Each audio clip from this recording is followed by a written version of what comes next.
Praise the Lord, hallelujah. सबको जय मसीह की। क्या आपको प्रार्थना में नींद आती है? क्या आपको प्रार्थना के समय उबासी आती है? क्या प्रार्थना करते समय आपके मन में बुरे ख्याल आते हैं? क्या प्रार्थना करते समय आपका मन भटक जाता है? क्या आप लेटे लेटे प्रार्थना करना पसंद करते हैं? तो मेरे प्रियो, आप अभी सावधान हो जाओ। आपको शैतान कंट्रोल कर रहा है। ये आपकी आत्मिक कमजोरी है। अगर आपको प्रार्थना करते समय नींद आती है तो आज मैं आपको बाइबल से कुछ वचन बताऊंगा जिनको सुनने के बाद आपको प्रार्थना में नींद, आलस और कमजोरी नहीं आएगी। मेरे प्रियो, मेरा नाम है जितेंद्र मसीह और मैं आपका इस यीशु की कलीसिया में स्वागत करता हूं। तो सबसे पहले इस वीडियो को एक लाइक जरूर करें और अपने ग्रुप्स में शेयर जरूर करें। और अगर हमारी चर्च से जुड़ना चाहते हैं तो अभी सब्सक्राइब जरूर कर लें। तो चलिए शुरू करते हैं। दोस्तों, क्या होता है कि जब हम मसीह में नए होते हैं तो हमारे अंदर एक अलग ही जोश होता है। हम बाइबल पढ़ते हैं, आराधना करते हैं, प्रार्थना करते हैं, लेकिन जैसे जैसे हम मसीह में बढ़ते हैं तो शैतान को जलन होने लगती है और वो हमें मसीह में बढ़ते हुए नहीं देखना चाहता। मेरे प्रियो, शैतान आपको यीशु के साथ नहीं देख सकता। वो गर्जने वाले सिंह के समान आपको घात लगा के फाड़ने के लिए तैयारी करता रहता है। इसलिए वो अपने सब कामों को छोड़ के आपके पीछे लग जाता है। वो आपकी छोटी छोटी कमजोरियों को पकड़ेगा, आपको गिराने के लिए वो हर वो काम करेगा जो वो कर सकता है। मेरे प्रियो, परमेश्वर का वचन कहता है, पहला पतरस उसका 5वां अध्याय उसका 8 वचन से 11 वचन तक, सचेत हो और जागते रहो, क्योंकि तुम्हारा विरोधी शैतान गर्जने वाले सिंह के समान इस खोज में रहता है कि किसको फाड़ खाए। विश्वास में दृढ़ होकर और यह जानकर उसका सामना करो कि तुम्हारे भाई जो संसार में हैं ऐसे ही दुख भुगत रहे हैं। अब परमेश्वर जो सारे अनुग्रह का दाता है, जिसने तुम्हें मसीह में अपनी अनंत महिमा के लिए बुलाया, तुम्हारे थोड़ी देर तक दुख उठाने के बाद आप ही तुम्हें सिद्ध और सिद्धर और बलवंत करेगा। उसी का साम्राज्य युगानुयुग रहे, आमीन। मेरे प्रियो, इस वचन में परमेश्वर का वचन हमें समझाना चाहता, वो कहता है कि जो शैतान है ना, वो गर्जने वाले सिंह के समान तुम्हें फाड़ने के लिए, तुम्हें मारने के लिए, तुम्हें गिराने के लिए तैयार रहता है। वो जाल तैयार करता रहता है, वो घात लगा के, वो जैसे शिकार करते हैं ना, ऐसे वो तुम्हारी पेट में रहेगा कि तुम कोई गलती करो, तुम परमेश्वर के विरुद्ध कोई पाप करो और शैतान तुम्हें फाड़ने के लिए तुम्हारे ऊपर घात करके प्रभु यीशु मसीह से अलग कर दे। हालेलुया। तो मेरे प्रियो, हमें क्या करना है? तो हमें भी परमेश्वर के सारे हथियारों को बांध लेना है। शैतान का सामना करने के लिए परमेश्वर का वचन कहता है, इफिसियों की पुस्तक उसका 6वां अध्याय और उसका 13 और 18 वचन में परमेश्वर का वचन कहता है, इसीलिए परमेश्वर के सारे हथियार बांध लो कि तुम बुरे दिन में सामना कर सको और सब कुछ पूरा करके खड़े रह सको। सो सत्य से अपनी कमर बांधकर या कसकर और धार्मिकता का कवच पहनकर और पांवों में मेल मिलाप के सुसमाचार की तैयारी के जूते पहनकर और उन सब के साथ विश्वास की ढाल लेकर खड़े रहो, जिससे तुम उस दुष्ट के सब जलते हुए तीरों को बुझा सको। और उद्धार की टोपी और आत्मा की तलवार जो परमेश्वर का वचन है ले लो और हर समय और हर प्रकार से आत्मा में प्रार्थना और विनती करते रहो और इसीलिए जागते रहो कि सब पवित्र लोगों के लिए लगातार विनती प्रार्थना किया करो। हालेलुया। यहाँ पे परमेश्वर का वचन हमें समझाना चाहता हूँ कि हमारे पास परमेश्वर ने कुछ अधिकार दिए हैं, कुछ उसने अपने फल दिए हैं, कुछ वरदान दिए हैं, कुछ हथियार हमें दिए हैं जो लोगों से लड़ने के लिए नहीं है, जो हाड़ और मांस के पुतलों से लड़ने के लिए नहीं है। जो हथियार परमेश्वर ने हमें दिए हैं वो शैतान की आत्माओं से, सेनाओं से लड़ने के लिए दिए हैं। हालेलुया। उसने हमें कहा है कि तू सत्य से अपनी कमर को बांध के रखना और धार्मिकता का अपने ऊपर कवच पहन लेना। और वो कहता है पाँव में वो जूते पहन ले जो मेल मिलाप कराने वाला जो सुसमाचार है उसको अपने पाँव में जूते की तरह पहन ले और विश्वास को अपनी ढाल बना ले। जैसे एक सैनिक जब लड़ने के लिए जाता है तो एक तलवार लेता है और एक ढाल लेता है। तलवार तो सामने वाले पर हमला करेगी और सामने वाले के हमले से बचने के लिए हमारे पास ढाल होनी चाहिए। तो परमेश्वर का वचन हमें एक ढाल देता है, वो ढाल हमारी विश्वास है। वो विश्वास हमारा ढाल की तरह मजबूत होना चाहिए।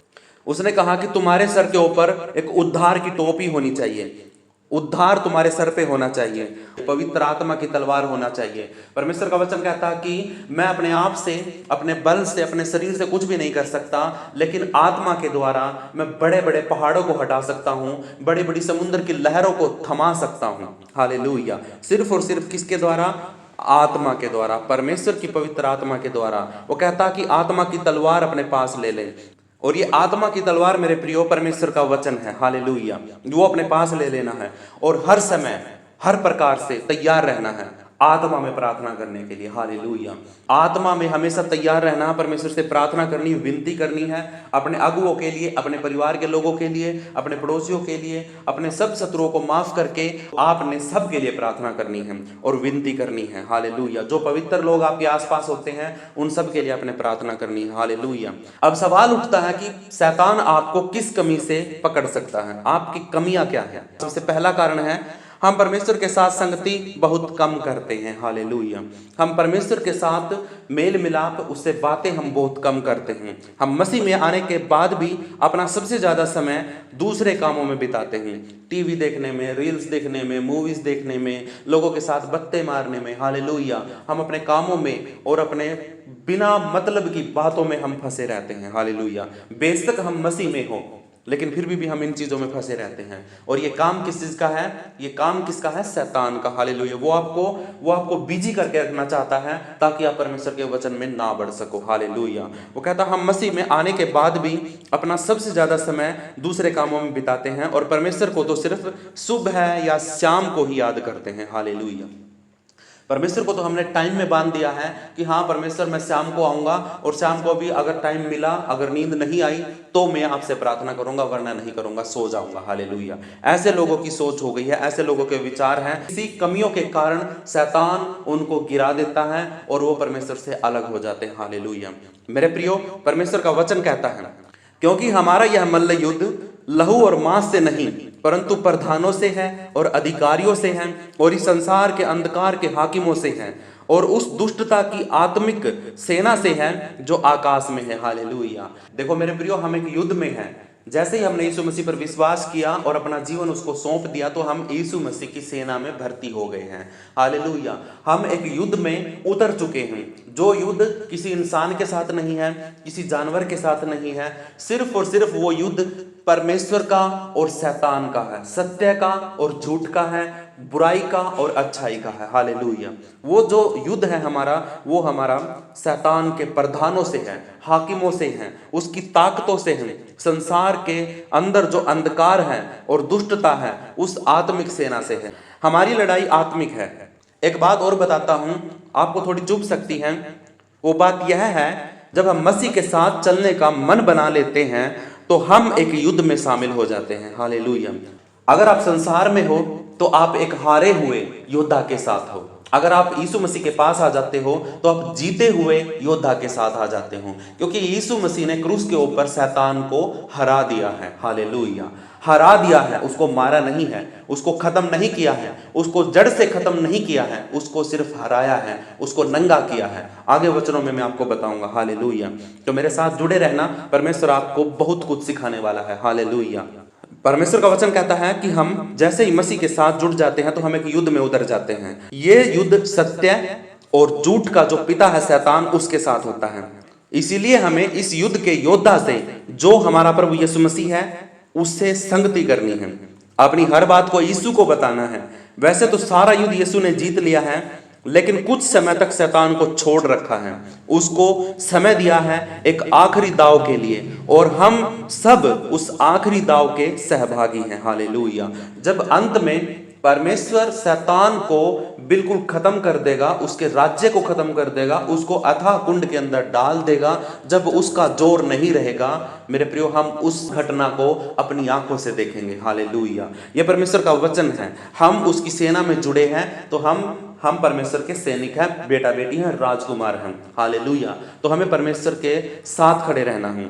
और मेरे प्रियो, अगर आप है ना इस युद्ध में खड़े हो तो आपको परमेश्वर के साथ संगति करके रखनी है, अपनी बातों को उसको बताना है और उसकी बातों को सुनना है। हालेलुया। परमेश्वर का वचन कहता है कुलुसियों की पुस्तक उसका 2 अध्याय और उसका 14 और 15 वचन में और विधियों का वह लेख जो हमारे नाम पर और हमारे विरोध में था मिटा डाला। क्या कर दिया? परमेश्वर ने, प्रभु यीशु मसीह ने जो लेख पहले लिखे हुए थे कि पाप में है, पाप की सजा ये है, जो व्यवस्था लिखी हुई थी, जो नियम और कानून थे, उन सभी को प्रभु यीशु मसीह ने क्रूस के ऊपर कीलों के द्वारा हमारे सामने से हटा दिया। उस व्यवस्था को, उस विधियों को, उन श्रापों को, उन कर्जों को हमारे ऊपर से प्रभु यीशु मसीह ने क्रूस के ऊपर हटा दिया। और उसने प्रधानताओं और अधिकारों को अपने ऊपर से उतार कर उनका खुल्लम खुल्ला तमाशा बनाया और क्रूस के कारण उन पर जय जयकार की ध्वनि सुनाई। हालेलुया। मेरे प्रियो, परमेश्वर ने, प्रभु यीशु मसीह ने शैतान और शैतान की सारी प्रधानताओं को खुल्लम खुल्ला तमाशा बना दिया। कहां पे? क्रूस के ऊपर। हालेलुया। हम सब जानते हैं कि क्रूस पर शैतान को हरा दिया गया है, नाश नहीं किया है बल्कि नंगा कर दिया है। इसलिए आज हम पहले अपने आप को पूरी तरह से परमेश्वर के अधीन करते हैं। हमें परमेश्वर के अधीन हो जाना है। हमें इस युद्ध में परमेश्वर के साथ रहना, वो राजा है और राजा के साथ हमने संगति करनी है। हालेलुया। और फिर मसीह की जीत पर यीशु के नाम में शैतान का सामना करना है। हालेलुया। यीशु ने शैतान को जीत लिया है, उसकी सारी प्रधानताओं को, शैतान की सारी शक्तियों को परमेश्वर ने, प्रभु यीशु मसीह ने जीत लिया है क्रूस के ऊपर। लेकिन शैतान को प्रभु यीशु मसीह ने मारा नहीं है। वो समय आएगा जब शैतान को मारा जाएगा, जब शैतान को अथाह कुंड के अंदर डाला जाएगा। हालेलुया। मेरे प्रियो, ये चुनाव आपका है। अगर आप यीशु को चुनते हो तो अनंत जीवन आपका है। अगर इस संसार के देवता शैतान यानी लूसीफर को चुनते हो तो कुछ ही दिनों में आपकी अनंत मृत्यु हो जाएगी, क्योंकि पाप की मजदूरी तो मृत्यु ही है। और हम संसार में रहेंगे, यीशु से अलग रहेंगे तो हम पापी ही रहेंगे। हालेलुया। तो इस युद्ध में हमेशा जीत पाने के लिए हमको हर पल यीशु को साथ रखना पड़ेगा, उसको समय में नहीं बांधना है। अगर हर पल उससे संगति करोगे तो हर परीक्षा में जीत आपकी होगी और आपकी आत्मिक आंखें खुल जाएंगी और आपको नींद नहीं आएगी। आप सोते टाइम भी प्रभु यीशु मसीह से बातें करोगे। अगर आप परमेश्वर के साथ आत्मा में बने रहते हो, अगर आप प्रभु यीशु मसीह के साथ संगति में बने रहते हो, उसके वचनों में संगति करते हो, उसकी प्रार्थना में संगति करते हो, उसकी आराधना में संगति करते हो, तो मेरे प्रियो, आपको प्रार्थना करते समय नींद बिल्कुल नहीं आएगी। अब मैं आपको प्रार्थना में नींद आने का दूसरा कारण और बताता हूँ। रात में जब हम प्रार्थना करते हैं तो हम थकावट के कारण भी, बीमारी के कारण भी, कमजोरी के कारण भी, कोई भी कारण हो सकता है, उसके कारण हमें प्रार्थना करते समय नींद आ सकती है। तो इससे बचने के लिए मेरे प्रियो, अपने लिए प्रार्थना करो, अपनी कमजोरियों को यीशु को बताओ। यीशु सबसे पहले आपकी इन कमियों को दूर करेगा। हालेलुया। वचन पढ़ते हैं, निर्गमन की पुस्तक 15 अध्याय उसका 2 वचन। यहोवा मेरा बल और भजन का विषय है और वही मेरा उद्धार भी ठहरा है। मेरा परमेश्वर वही है, मैं उसी की स्तुति करूंगा। हालेलुया। अगर आपको कमजोरी महसूस होती है, अगर आपको थकावट महसूस होती है, अगर आपकी बीमारी आपके ऊपर है, आप सबसे पहले प्रार्थना करते समय अपने सर के ऊपर हाथ रख के प्रार्थना करो कि प्रभु यीशु मसीह मुझ पापी पर दया कर और मेरे इस कमजोरी को, इस थकावट को दूर कर, ताकि मैं तेरे साथ संगति कर सकूं। हालेलुया। और परमेश्वर क्या करेगा? फिर आपको एक नया बल देगा, आपको वो मजबूत करेगा, आपकी बीमारी को दूर करेगा और आपकी थकावट को दूर करेगा। वो तो कहता है कि हे बोझ से दबे हुए लोगों, मेरे पास आओ, मैं तुम्हें विश्राम दूंगा। हालेलुया। अब एक बात और, जब हम प्रार्थना करते हैं, अपनी आंखों को बंद करते हैं, तो हमारे मन में या हमारी आंखों के सामने बुरे बुरे ख्याल आने लगते हैं। ये भी मेरे प्रियो हमारी आत्मिक कमजोरी है और इसका भी इलाज यही है कि हमें अपने फोन और सोशल मीडिया और टीवी पर हर जगह यीशु को हिलाना पड़ेगा। ये आत्मिक कमजोरी हमारी तभी ठीक होगी जब हम सिर्फ यीशु को ही अपने तन, मन और जीवन में महत्व देंगे, या पहला स्थान प्रभु यीशु मसीह को देंगे। कई बार प्रार्थना में हमारे साथ ऐसा होता है कि हम प्रार्थना करते हैं, आंख बंद करते हैं और हमारा मन किसी मूवी में या किसी रील्स में या किसी गर्लफ्रेंड या किसी बॉयफ्रेंड के पास चला जाता है। ये सब हमारे पाप की निशानी है। हमें इन सब चीजों से बाहर निकलना है और इनको ज्यादा महत्व नहीं देना है। और सिर्फ यीशु और उसके वचन को आगे रखना है, सब कुछ परमेश्वर के वचन को समर्पित कर देना है। हालेलुया। वचन पढ़ते हैं मत्ती की पुस्तक 22 अध्याय उसका 37 और 40 वचन। तू परमेश्वर अपने प्रभु से अपने सारे मन और अपने सारे प्राण और अपनी सारी बुद्धि के साथ प्रेम रख, बड़ी और मुख्य आज्ञा यही है। और उसी के समान एक दूसरी भी है कि तू अपने पड़ोसी से अपने समान प्रेम रख। हालेलुया। मेरे प्रिय, परमेश्वर ने, प्रभु यीशु मसीह ने आने के बाद 2 आज्ञाएं हमें दी हैं कि हमें अपने पूरे तन मन प्राण आत्मा से देह से परमेश्वर से प्रेम करना है, उससे बात करनी है। हालेलुया। और दूसरी आज्ञा ये दी है उसने कि अपने पड़ोसी से अपने समान प्रेम करना है। हालेलुया। जिससे हम परमेश्वर के निकट जाएंगे, परमेश्वर की हजूरी में बने रहेंगे, जिससे परमेश्वर हमारी ओर दयालुता से देखेगा। हालेलुया। हम जब भी प्रार्थना करना शुरू करते हैं तो हम अपने कंफर्ट से बाहर आके नहीं करते हैं।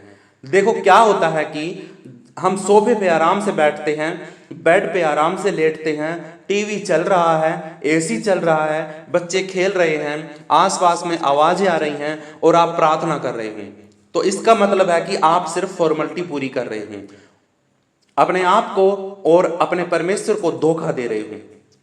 और फिर बोलते हो कि प्रार्थना में नींद आती है। आप लेटे लेटे प्रार्थना करते हो तो नींद तो आएगी ना। आप लेटे हो बेड के ऊपर आराम से और ऊपर एसी चल रही है और आप टीवी देख रहे हो, टीवी चल रहा है और आप सोच रहे हो कि मैं छोटी सी प्रार्थना कर लूं और आप लेट जाते हो और प्रार्थना करने लग जाते हो तो आपको नींद अवश्य आएगी। ये आपकी शारीरिक कमजोरी है। अब मेरे प्रिय, ये थे सब सवाल, अब सुनो इनके जवाब। सबसे पहले तो अपने फोन में जो भी आप रील्स देखते हो, वीडियोस देखते हो, उनको लाइक मत करो, एक को भी लाइक मत करो। लाइक सिर्फ उन वीडियो को करो जिसमें यीशु के वचन के बारे में बात हो, यीशु की कोई कहानी हो या कोई यीशु की मूवी हो या फिर परमेश्वर का वचन या परमेश्वर की आराधना हो रही हो, ऐसी वीडियोस को आप लाइक करो। तो इसका मतलब क्या होगा, इसका रिजल्ट आप देखोगे कि जो सोशल मीडिया आप यूज करते हो और आपने सभी वीडियो को लाइक करना बंद कर दिया है, सिर्फ और सिर्फ आप यीशु मसीह की वीडियो को लाइक करते हो, तो आप इंस्टाग्राम चला रहे हो, फेसबुक चला रहे हो या आप यूट्यूब चला रहे हो, तो वो क्या करेंगे, वो आपको सारी वीडियो वही दिखाएंगे जिनको आपने लाइक किया है। हालेलुया। अगर आप गंदी वीडियो को लाइक करोगे, अगर आप बुरी वीडियोस को देखते हो, डांस की वीडियो को देखते हो और उनको लाइक करते हो, तो यूट्यूब, फेसबुक, इंस्टाग्राम आपको सारी वीडियो वही दिखाएगा, वही वीडियो आपको रिकमेंड करेगा कि हाँ कि आप लाइक इन वीडियो को करते हो, तो वो भी आपको उन्हीं वीडियो को दिखाएगा। लेकिन मेरे प्रियो, अगर आप सिर्फ और सिर्फ यीशु के वचन को लाइक करते हो तो मेरे प्रियो, आपके फोन में तीनों सोशल मीडिया प्लेटफॉर्म के ऊपर सब कुछ प्रभु यीशु मसीह के बारे में आपके पास आएगा। हालेलुया। अब दूसरी बात यह है मेरे प्रियो कि आपके फोन में बाइबल डाउनलोड होनी चाहिए। आजकल बहुत सी एप्लीकेशन आ गई हैं और सभी लैंग्वेज में आ गई है, हिंदी, इंग्लिश, हिंदी, हरियाणवी, जिस भी भाषा में आप समझ सकते हो, सभी भाषाओं में बाइबल आ चुकी है, परमेश्वर का वचन आ चुका है। आपके फोन के अंदर आपकी समझ के अनुसार बाइबल डाउनलोड होनी चाहिए। जब भी आपको कोई बात ना समझ में आए तो बाइबल निकालो, फोन को खोलो, वचन पढ़ो और प्रार्थना करना शुरू कर दो। हालेलुया।